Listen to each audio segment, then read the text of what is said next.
స్వాతంత్రం వచ్చే నాటికి మన జనాభా 30 కోట్లు, గోవుల జనాభా 130 కోట్లు. అంటే ఒక్క మనిషికి 4 గోవులు ఉండేవి. కాని నేడు మన జనాభా 130 కోట్ల పైన ఉండగా గోవుల జనాభా 20 కోట్ల లోపలే ఉన్నాయి. కబేళాల ద్వారా ఇప్పటి వరకు 80 కోట్ల గోవులను చంపి యథేచ్ఛగా ఎగుమతి చేసి రోగాలను దిగుమతి చేసుకున్నాం. మనకు ఊపిరి పోసేది గోవే అని చెబితే ఆక్సిజన్ ఇవ్వడానికి చెట్లున్నాయి కదా అని ఆవులను చంపేస్తారు. ఆక్సిజన్ కి సిలిండర్లు వచ్చాయని ఇప్పుడు చెట్లను నరికేశారు. చివరకు ఆక్సిజన్ చేత్తో పట్టుకొని బిక్కుబిక్కుమంటూ చోద్యం చూస్తున్నాం.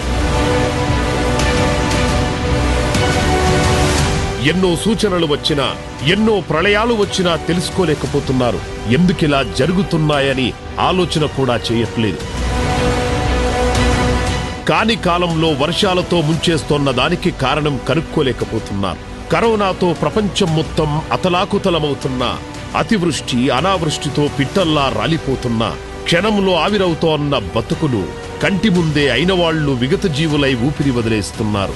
ఏ ఇల్లు చూసినా ఇలాంటి గుండెలు పిండేస్తున్న దృశ్యాలే. సర్వనాశనమైపోతా సార్. ఇంకా మనిషి అనేవాడే ఉండడు సార్. వచ్చింది సార్ పోయే కాలం. పాపం బాగా పండిపోయింది.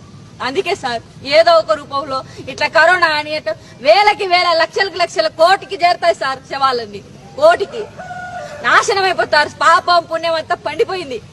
పేద బీద అనేది ఏం లేదు, పోయింది సార్ అంతా నాశనం.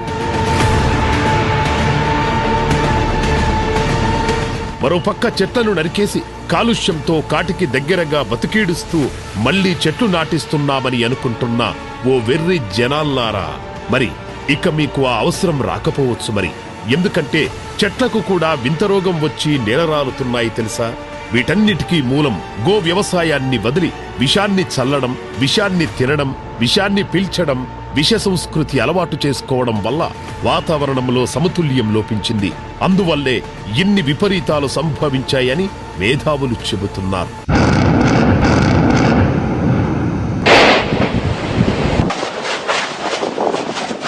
వాతావరణాన్ని సమతుల్యంగా నడిపించాలంటే గోవు వల్లనే సాధ్యమని తెలుసుకోండి. గోపంచ ద్రవ్యాలతో మన ఆరోగ్యాన్ని, మన చుట్టూ ఉన్న పరిసరాలను, ప్రకృతిని కాపాడుకోవచ్చు. గోవే మన రక్షణ వలయమని ఇప్పటికైనా తెలుసుకోండి.